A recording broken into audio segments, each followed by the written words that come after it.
Kutubin nasabin al-abdal adalah kitab-kitab para ahli nasab dari satu generasi ke generasi yang lain.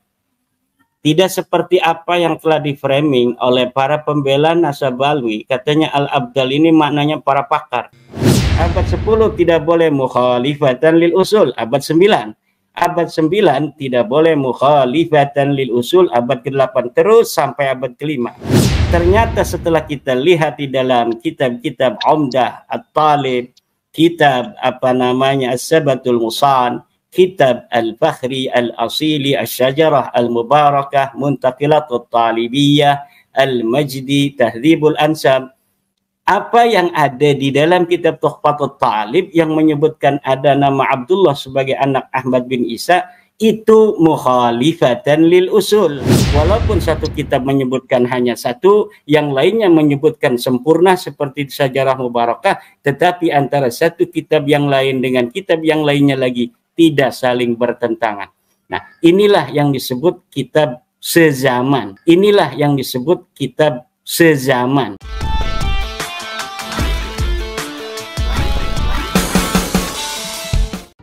Jadi gini Kiai, ada satu pertanyaan, untuk pertanyaan pertama barangkali tentang metodologi yang Kiai gunakan dalam penelitian atau dalam tesis ini. Dan sangat banyak orang yang mempertanyakan khususnya tentang kitab sezaman. Sebenarnya metode yang digunakan oleh Kiai itu bagaimana, apakah benar sesuai dengan ilmu nasab yang ada atau bagaimana Yai? Silahkan Yai. Terima kasih. Assalamualaikum warahmatullahi wabarakatuh. Alhamdulillah salatan wassalaman ala rasulillah amma ba'du. Yang saya cintai host Gus Aziz Jazuli, kirimkan salam untuk ayahanda tercinta Al-Mukarram Kiai Haji Yusuf Al-Mubarak, pengasuh Pondok Pesantren Al-Mubarak di Serang. Mengenai tesis saya, apakah berbasis metodologi sesuai para ahli nasab di dalam bagaimana mereka an-naqdu fil isbati wan nafyi, tentu saja tesis saya itu berbasis metodologi ilmu nasab. Selain berbasis metodologi ilmu nasab, tesis saya juga diperkuat oleh metodologi historis, di mana di dalam kesarjanaan historis dibutuhkan yang namanya sumber. Sumber di dalam kita bagaimana menulis historiografi itu terbagi menjadi sumber primer dan sumber sekunder. Begitu pula di dalam ilmu nasab, banyak framing-framing yang dilakukan oleh pembela nasab alwi tentang bahwa tidak ada persyaratan kitab sezaman yang disyaratkan oleh ahli nasab. Malam hari ini mari kita bersama-sama membongkar bagaimana sebenarnya metodologi para ahli nasab di dalam meneliti kesahihan sebuah nasab, yang akan kita jadikan basis untuk diskusi kita malam hari ini adalah kitab nasab atau kitab ilmu nasab Al-Muqaddimah fi Ilmil Ansab karya Husain bin Haidar Al-Hashimi, juga kitab Rasail fi Ilmil Ansab karangan Khalil bin Ibrahim. Untuk yang pertama tentang kitab sezaman, silakan Gus Aziz buka kitab Muqaddimat fi Ilmil Ansab halaman 103. Ya, itu At-Tariqus Tsani. Siap ya, saya bacakan ya. Yeah. Bismillahirrahmanirrahim. At-Tariqus Tsani Kutubun Nasabin al-Abdal. Ini satu-satu atau saya baca kemudian Yai uraikan, atau saya baca sampai akhir gitu Yai? Baca aja sampai di situ, coba diterjemahkan. Tadi yang dibaca diterjemahkan. Siap Yai. At-Tariqus Tsani Kutubun Nasabin al-Abdal. Metode yang kedua dalam ketetapan nasab menurut ulama-ulama nasab itu adalah kitab-kitab ahli nasab yang abdal. al-ulama istiqat, yaitu mereka para ulama-ulama yang terpercaya. Al-muhaqqiqin al-asbat, orang yang ahli tahqiq. Al-asbat, yang mereka itu kokoh dalam keilmuan mereka. Alladzi lam talha aidil huwatil abisin, di mana kitab-kitab nasab itu tidak didatangi atau tidak dipegang oleh tangan-tangan al-huwah, orang-orang yang memiliki niatan yang buruk, al-abisin, yang mereka itu terlibat atau ngawur, waddu'afa il-matrukin, serta orang-orang yang lemah, yang tertinggal atau yang ditinggalkan, wal wadda'il kadibin, dan orang-orang yang pemalsu serta pendusta. La siyama in kanat masyhuratan muntasyiratan, terlebih lagi ketika kitab-kitab nasab itu masyhurah, terkenal, muntasyirah, yang tersebar.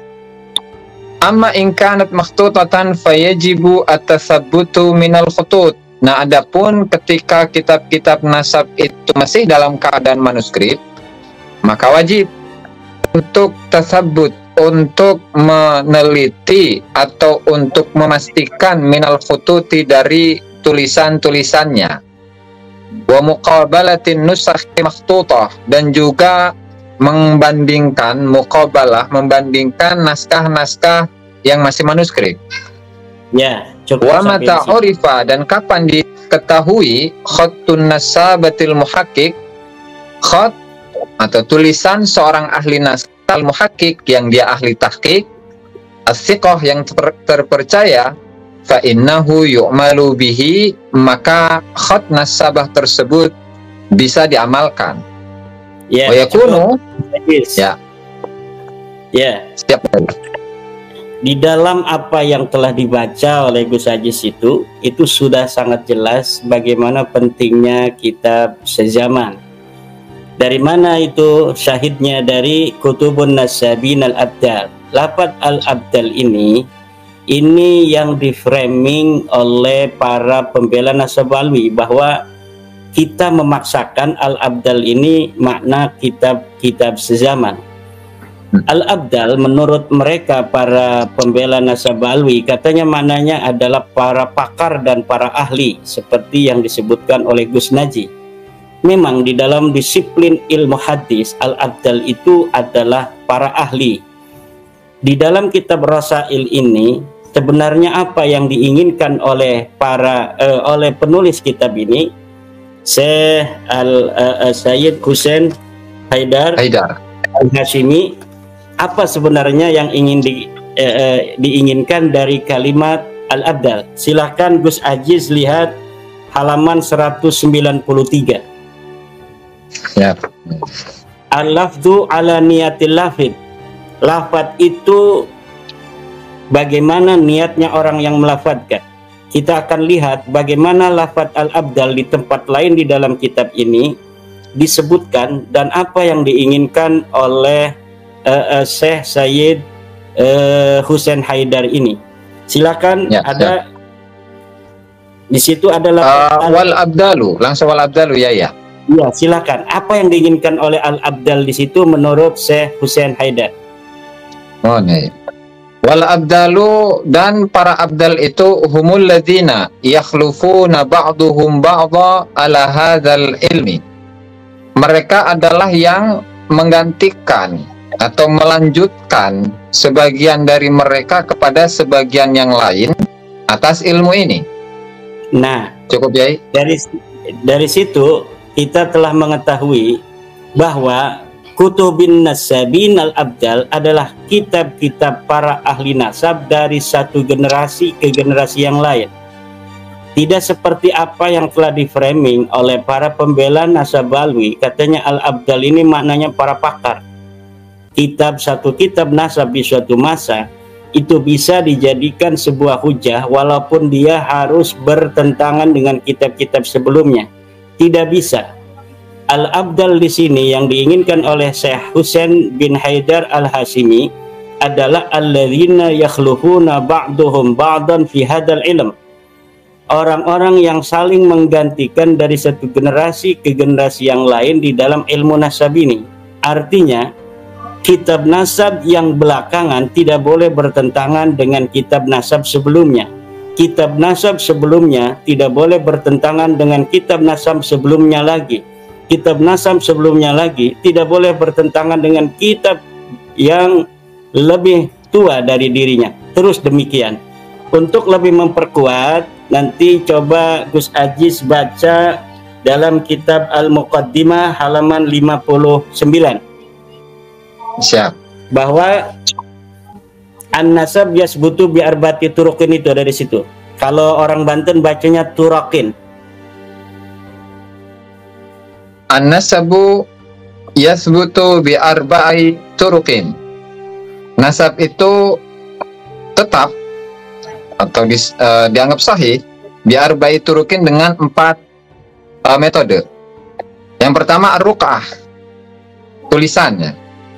Ai al-maktub, maksudnya adalah yang ditulis. Wa syartul maktub, dan syarat dari tulisan itu an yakuna qat'iyyan dalalah, harus qat'i dalalahnya, petunjuknya. Sahihan, yang sahih.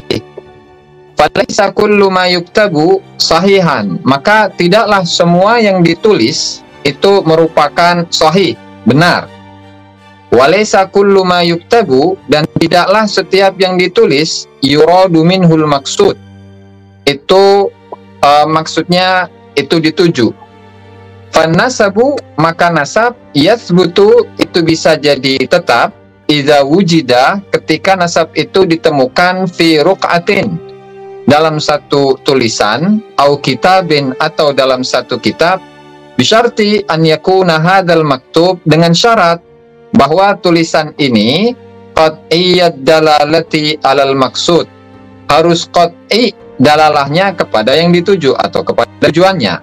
Walaysa minal mu'talifi, dan tidak termasuk mu'talif, artinya mutasyabihil asma, nama yang memiliki keserupaan. Lanjut. Syurutu i'timadir ruq'ah, syarat-syarat menyandarkan tulisan.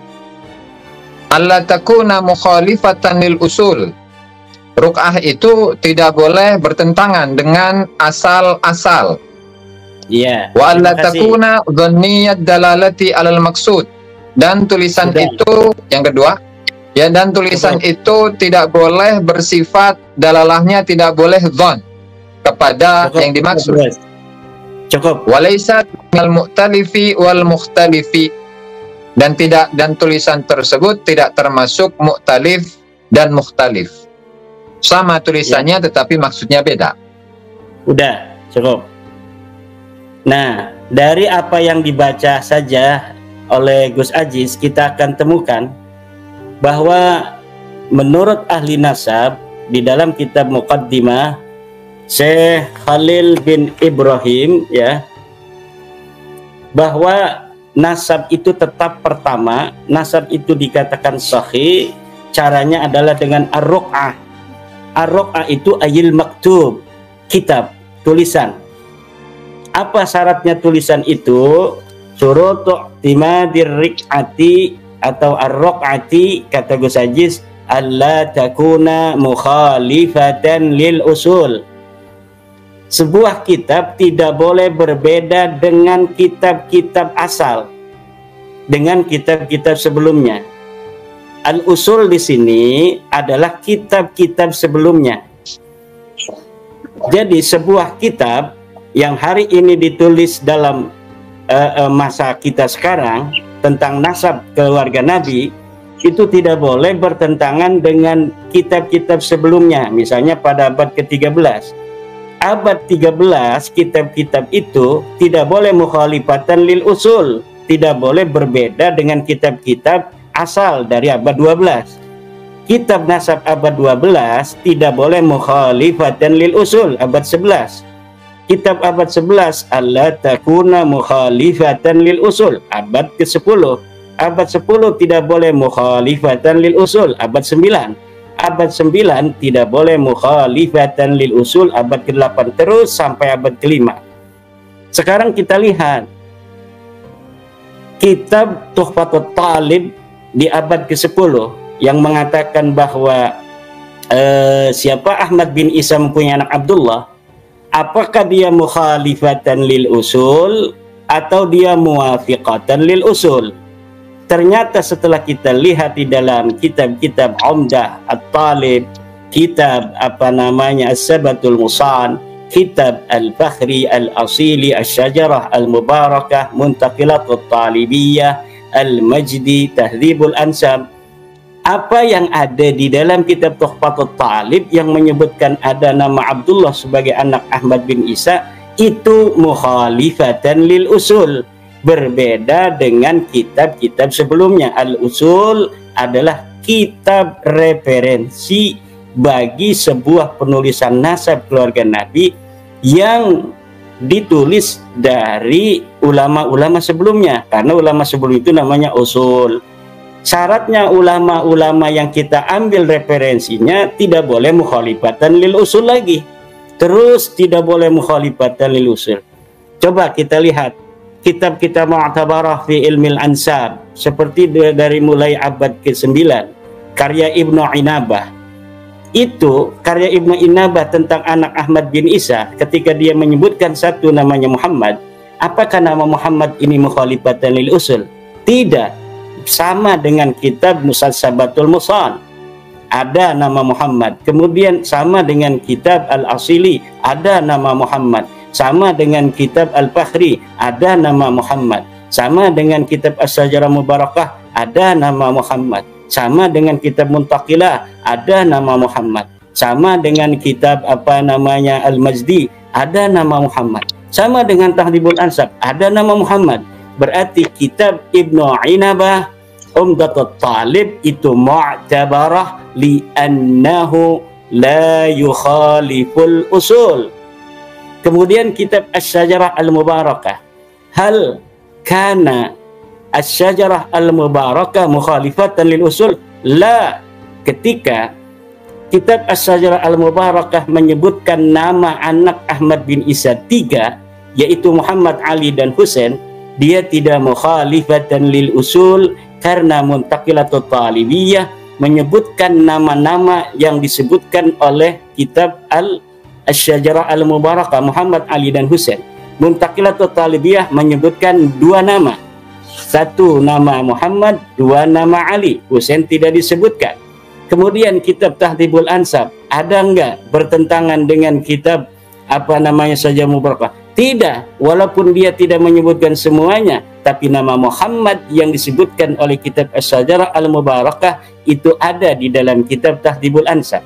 Maka kitab dari abad ke-5 yang menjadi referensi kita untuk membatalkan nasab Ba'lawi ini semuanya muwafiqatan, saling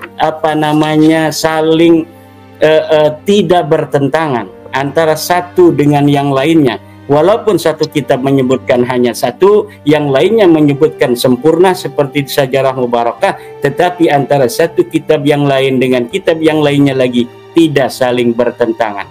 Nah, inilah yang disebut kitab sezaman. Kitab sezaman itu tidak mutlak harus sezaman. Apabila sebuah peristiwa di dalam ilmu sejarah tidak ada kitab yang semasanya, maka yang akan menjadi pegangan adalah kitab yang paling dekat dengan masanya itu. Kemudian apabila kemudian ditemukan kitab yang lebih muda, yang lebih tua dari kitab yang telah ditemukan, maka kitab yang lebih tua itu yang akan menjadi patokan para sejarawan. Demikian pula dalam ahli nasab. Jadi kalimat alla takuna mukhalifatan lil usul adalah jelas maksudnya adalah kitab-kitab yang kita fahami dalam tanda kutip kitab sezaman. Kitab sezaman itu artinya kitab yang paling dekat zamannya, yang dapat dihadirkan oleh seorang peneliti. Kalau yang dapat dihadirkan untuk Ahmad bin Isa itu kitab yang ditulis oleh dia, hadirkan. Kalau tidak, maka hadirkan kitab yang ditulis oleh orang lain yang satu masa dengan dirinya. Kalau tidak, kitab yang ada di abad sebelumnya. Kalau tidak, kitab yang lebih muda boleh. Yang penting tidak bertentangan dengan apa yang lebih dekat. Tapi kalau kayak nasab alwi, coba perhatikan Gus Aziz Jazuli, kitab Al-Burqatul Musyiqqah, hal hadal kitab muwafiqan lil usul atau mukhalifan lil usul. Ketika dia mengatakan bahwa yang namanya siapa Ahmad bin Isa punya anak namanya Abdullah, itu mukhalifatan lil usul, bertentangan dengan kitab Asy-Syajarah Al-Mubarakah alladzi yaqta'u bi anna aulada Ahmad bin Isa innama min salasati banin. Kemudian nama Ubaid yang ada di dalam keluarga daripada Bani Abdurrahman As-Segaf itu dipaksa-paksa menjadi Abdullah, itu adalah dhanniyud dilalah, di mana syarat sebuah kitab yang dijadikan sebuah patokan di dalam penetapan nasab ayyakuna qat'iyad dilalati sahihan, dia harus qat'i dilalahnya, laisa minal mu'talif wal mukhtalif, tidak boleh dari hanya berdasarkan kemiripan nama Abdullah dengan Ubaid itu sama. Mereka dulunya hanya kenal nama Ubaid, akhirnya karena ada nemu nama Abdullah, ini Abdullah ini Ubaid, karena dia tawaduk menjadi Ubaidullah, kemudian Allahnya dihilangkan jadi Ubaid. Ini apa namanya, asumsi yang jauh yang dipaksakan hanya untuk mengisbat nasab mereka. Dari segi itu saja, pertama mereka beristihad tentang nama Abdullah itu adalah Ubaid, itu dua kali tahapan. Pertama itu menjadikan Abdullah menjadi Ubaidillah, kemudian menghilangkan Abdullah. Dari sisi Al-Kitabu nafsuhu, Al-Kitabus Suluk, Kitabus Suluknya itu la yuradu minhul maqsud, tidak diinginkan dari kitab As-Suluk itu adalah isbatun nasab. Al-muradu bil maqsud fi kitabil nasab huwa isbatun nasab, lianna kitaban nasabi yuktabu li isbatin nasab, sedangkan kitab tarikh yuradu minhu adalah historiografi. Jadi tidak boleh kita menetapkan nasab dengan hanya berbasis kitab biografi, kitab sejarah dan lain sebagainya, karena kitab-kitab itu ditulis bukan untuk menetapkan nasab. Seperti Ibnu Hajar menulis itu hanya beliau ingin menjelaskan bahwa beliau mendapatkan sanad ini dari Abu Bakar Al-Idrus. Dia membaca kitab Al-Juz'ul Latif, kemudian mencatat nama-nama sesuai dengan ada yang di dalam kitab Al-Juz'ul Latif itu, bukan dalam arti Ibnu Hajar menetapkan nama-nama yang dia dapatkan di dalam kitab Al-Juz'ul Latif itu. Jadi kitab sezaman menurut para ahli nasab, terutama kitab Muqaddimah fi Ilmil Ansab karangan Syekh Khalil bin Ibrahim dan Rasail fi Ilmil Ansab karangan daripada Said Hussein bin Haidar Al-Hashimi adalah mutlak. Dilihat dari apa yang telah dibaca tadi. Adapun framing yang selama ini dikembangkan oleh para pembela nasab alwi, itu kalau mereka itu membaca kitab ini, saya yakin mereka akan memahami bagaimana sebuah nasab yang ada di kitab yang ditulis abad 14 seperti kitab Samsud Dhahirah tidak boleh bertentangan dengan kitab sebelumnya yang ada di abad sebelumnya, dan abad sebelumnya tidak boleh bertentangan dengan abad sebelumnya lagi, abad sebelumnya lagi tidak boleh bertentangan, terus sampai kitab Tahdhibul Ansab. Dan ini tertolak karena Samsud Dhahirah yang menetapkan nama Abdullah atau Ubaidillah sebagai anak Ahmad bin Isa tertolak oleh kitab usul, yaitu Asy-Syajarah Al-Mubarakah yang ada di abad 6